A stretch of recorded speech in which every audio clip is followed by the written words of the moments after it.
Praise the lord అందరికీ. దేవుని నామములో అందరికీ వందనాలు.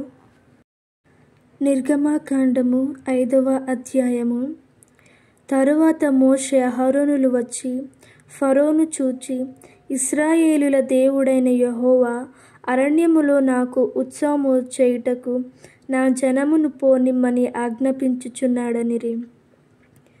ఫరో, నేను అతని మాట విని ఇశ్రాయేలులను పోనిచ్చుటకు యెహోవా ఎవడు? నేను యెహోవాను ఎరుగను, ఇశ్రాయేలులను పోనీయనెను. అప్పుడు వారు, హెబ్రీల దేవుడు మమ్మును ఎదుర్కొనెను. సెలవైన ఎడల మేము అరణ్యములోనికి 3 దినముల ప్రయాణమంత దూరము పోయి మా దేవుడైన యెహోవాకు బలి అర్పించుదుము. లేని ఎడల ఆయన మా మీద తెగులుతోనైనను ఖడ్గముతోనైనను పడునేమో అనిరి. అందుకు ఐగుప్తు రాజు, మోషే అహరోను, ఈ జనులు తమ పనులను చేయకుండా మీరెలా ఆపుచున్నారు? మీ బరువులు మోయుటకు పోండనెను. మరియు ఫరో, ఇదిగో ఈ జనము ఇప్పుడు విస్తరించి ఉన్నది. వారు తమ బరువులను విడిచి తీరికగా నుండునట్లు మీరు చేయుచున్నారని వారితో అనెను.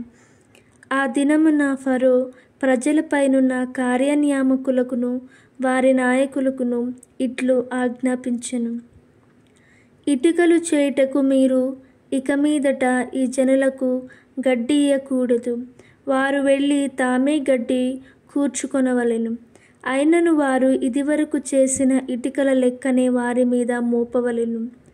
దానిలో ఏమాత్రమును తక్కువ చేయవద్దు. వారు సోమరులు గనుక మేము వెళ్ళి మా దేవునికి బలి నర్పించుటకు సెలవిమ్మని మొరపెట్టుచున్నారు. ఆ మనుషుల చేత ఎక్కువ పని చేయింపవలెను. దానిలో వారు కష్టపడవలెను. అబద్ధపు మాటలను వారు లక్ష్య పెట్టకూడదనెను. కాబట్టి ప్రజల కార్యనియామకులకును వారి నాయకులను పోయి ప్రజలను చూచి, నేను మీకు గడ్డి ఇయ్యను. మీరు వెళ్ళి మీకు గడ్డి ఎక్కడ దొరుకునో అక్కడే మీరే సంపాదించుకొనుడి. అయితే మీ పనిలోనే మాత్రమును తక్కువ చేయబడదని ఫరో సెలవిచ్చెననిరి.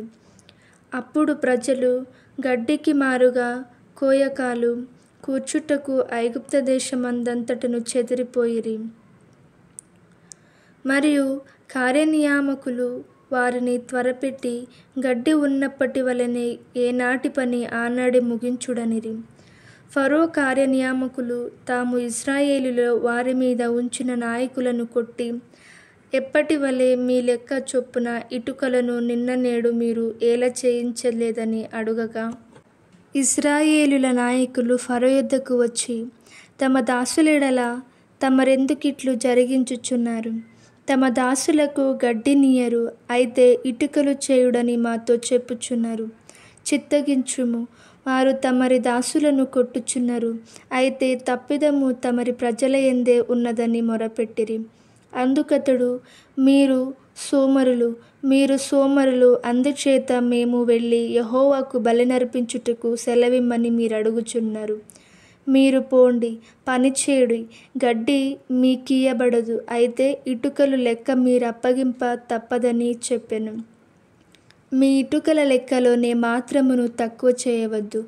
ఏనాటి పని ఆనాడే చేయవలెనని రాజు సెలవీయగా, ఇశ్రాయేలుల నాయకులు తాము దురవస్థలో పడి ఉన్నట్లు తెలుసుకొనిరి. వారు ఫరో యొద్ద నుండి బయలుదేరి వచ్చుచు తమ్మును ఎదుర్కొనుటకు దారిలో నిలుచున్న మోషే అహరోనులు కలుసుకొని, యెహోవా మిమ్ము చూచి న్యాయము తీర్చునుగాక. ఫరో ఎదుటను అతని దాసుల ఎదుటను మమ్మును అసహ్యులునుగా చేసి మమ్ము చంపుటకై వారి చేతికి ఖడ్గమిచ్చితిరని వారితో అనగా, మోషే యెహోవా యొద్దకు తిరిగి వెళ్ళి, ప్రభువా, నీవెలా ఈ ప్రజలకు కీడు చేసితివి? నన్నెలా పంపితివి? నేను నీ పేరట మాటలాడుటకు ఫరో యొద్దకు వచ్చినప్పటి నుండి అతడు ఈ జనులకు కీడే చేయుచున్నాడు. నీ జనులను నీవు విడిపింపను లేదనెను.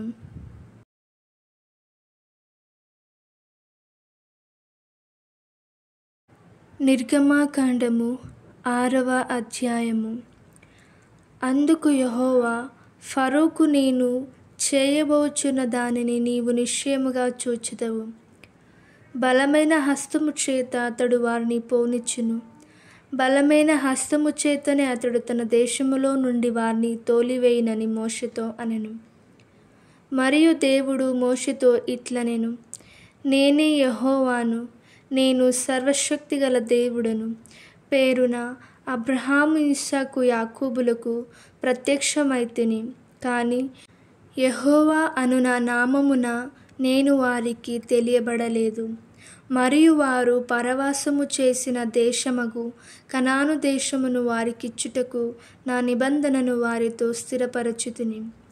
ఐగుప్తులు దాసత్వమునకు లోపరచి ఉన్న ఇశ్రాయేలుల మూలుగును విని నా నిబంధనను జ్ఞాపకము చేసుకొని ఉన్నాను. కాబట్టి నీవు ఇశ్రాయేలులతో ఇలాగూ చెప్పుము, నేనే యెహోవాను. నేను ఐగుప్తులు మోయించు బరువుల క్రింద నుండి మిమ్మును వెలుపలికి రప్పించి వారి దాసత్వములో నుండి మిమ్మును విడిపించి నా బాహు చాపి గొప్ప తీర్పులు తీర్చి మిమ్మును విడిపించి మిమ్మును నాకు ప్రజలుగా చేర్చుకొని మీకు దేవుడనై ఉందును. అప్పుడు ఐగుప్తుల బరువు క్రింద నుండి మిమ్మును వెలుపలికి రప్పించిన మీ దేవుడనైన యెహోవాను నేనే అని మీరు తెలుసుకొందురు. నేను అబ్రహాము, ఇస్సాకు, యాకోబులకు ఇచ్చేదనని చేయి ఎత్తి ప్రమాణము చేసిన దేశములోనికి మిమ్మును రప్పించి దాన్ని మీకు స్వాస్థ్యముగా ఇచ్చెదను. నేను యెహోవానని చెప్పుమనగా మోషే ఇశ్రాయేలులతో అలాగు చెప్పెను. అయితే వారు మనోవ్యాకులమును బట్టియు కఠిన దాసత్వమును బట్టియు మోషే మాట వినరైరి. మరియు యెహోవా మోషేతో, నీవు లోపలికి వెళ్ళి ఐగుప్తు రాజైన ఫరోతో ఇశ్రాయేలులను తన దేశముల నుండి వెలుపలికి పోనీయవలెనని అతనితో చెప్పుమనెను. అప్పుడు మోషే, చిత్తగించుము, ఇశ్రాయేలీయులే నా మాట వినలేదు. మాట మాంద్యము గలవాడనగు నా మాట ఫరో ఎట్లు వినునని యెహోవా సన్నిధిని పలికెను.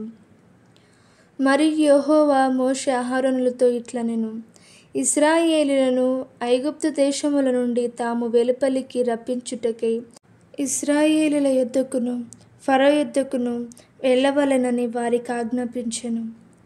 వారి పితరుల కుటుంబముల మూల పురుషులు ఎవరనగా ఇశ్రాయేలు జ్యేష్ఠ కుమారుడైన రూబేను కుమారులు హానోకు పల్లు, హెస్రోను, కర్మి. వీరు రూబేను కుటుంబములు. షిమ్యోను కుమారులు హెమూయేలు, యామీను, ఓహాదు, యాకీను, సోహారు. కనాను స్త్రీకి కుమారుడైన షావూలు. వీరు షిమ్యోను కుటుంబములు. లేవి కుమారుల పేరులు వారి వారి వంశావళుల చొప్పున ఏవేవనగా గెర్షోను, కహాతు, మెరారి. లేవి 130 ఏండ్లు బ్రతికెను. గెర్షోను కుమారులు వారి వారి వంశావళుల చొప్పున లిబ్ని, షిమి. కహాతు కుమారులు అమ్రాము, ఇస్హారు, హెమ్రోను, ఉజ్జియేలు. కహాతు 133 ఏండ్లు బ్రతికెను. మెరారి కుమారులు మహాలి, మూషి. వీరు తమ తమ వంశావళుల చొప్పున లేవి కుటుంబములు. అమ్రాము తన మేనత్త అయిన యోకెబేదును పెండ్లి చేసుకొనెను. ఆమె అతనికి అహరోనును, మోషేను కనెను. అమ్రాము 137 ఏండ్లు బ్రతికెను. ఇస్హారు కుమారులు కోరహు, నెపెగు, జిక్రి. ఉజ్జియేలు కుమారులు మిషాయేలు, ఎల్సాఫాను, సిత్రి. అహరోను అమినదాబు కుమార్తెయు నయస్సోను సహోదరునైన ఎలీషబను పెండ్లి చేసుకొనెను. ఆమె అతనికి నాదాబును, అబీహును, ఎలియాజరును, ఈతామారును కనెను. కొరహు కుమారులు అస్సిరు, ఎల్కానా, అబియా, సాపు. వీరు కొరహీయుల కుటుంబములు. అహరోను కుమారుడైన ఎలియాజరు పూతియేలు కుమార్తెలలో ఒకతెను పెండ్లి చేసుకొనెను. ఆమె అతనికి ఫినెహోసును కనెను. వీరు తమ తమ కుటుంబముల చొప్పున లేవీయుల పితరుల మూల పురుషులు. ఇశ్రాయేలీయులను వారి సేనల చొప్పున ఐగుప్తు దేశముల నుండి వెలుపలికి రప్పించుడని యెహోవా ఆజ్ఞాపించిన అహరోను మోషేలు వీరు. ఇశ్రాయేలీయులను ఐగుప్తుల నుండి వెలుపలికి రప్పించవలనని ఐగుప్తు రాజైన ఫరోతో మాట్లాడిన వారు వీరు. ఆ మోషే అహరోనులు వీరే.